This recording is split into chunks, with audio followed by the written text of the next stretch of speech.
When you look into the life of the people of Israel when they were in the wilderness, every time they went through a crisis, their hearts were revealed. They would keep grumbling and complaining against God and against Moses. In simple words, their needs, their desires were their priority and not God. And that is one of the reasons many of us seem to also be going through our own wilderness that seems to never end, because we love our needs, our desires more than God.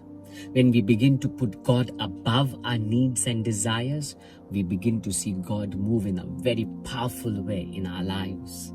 If you want to see that in your life, you need to put Him first. Let me say that again. God first, above everyone else, above our own lives itself.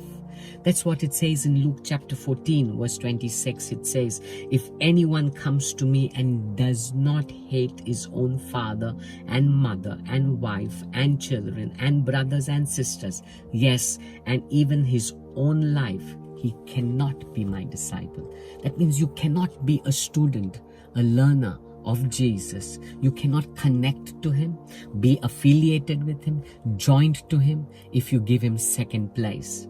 The word they hate in simple words means loving less. We are called to love our father, our mother, our brothers, our sisters, our wife and children. Yes, we have to love them, but not love them above God. God has to always be above every relationship that we have on earth. Even our very own lives, God has to be above our lives, our needs, our desires, our passions. We need to put God above it all. Seek God first. In Matthew 6:33 says, seek first the kingdom. Don't seek your needs, don't seek your desires, don't seek your wants. I know the needs and desires of our lives never end, but don't seek it first. Seek the kingdom first. Seek God first. Seek His will first, and you will begin to see everything fall in line.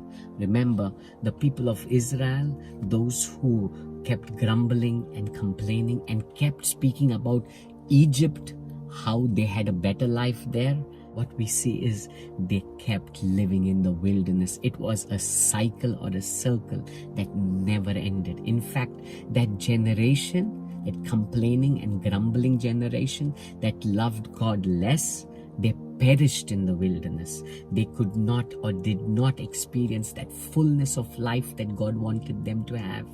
If they had only put God first, above their needs and desires, everything would have fallen in place. The same way in your life, if you put God first, you will begin to see that life, abundant life, being made manifest in your life. But if you begin to seek or put your needs above God, begin to seek God second and your desires and needs, that's all that your priority is, then I want to tell you, your wilderness experience will seem unending. It will be a cycle that keeps repeating again and again. You want to come out of that cycle, put God first, and everything will fall in place, and you will truly experience abundant life. Let me say that again. Put God first, and you will see life. God bless you.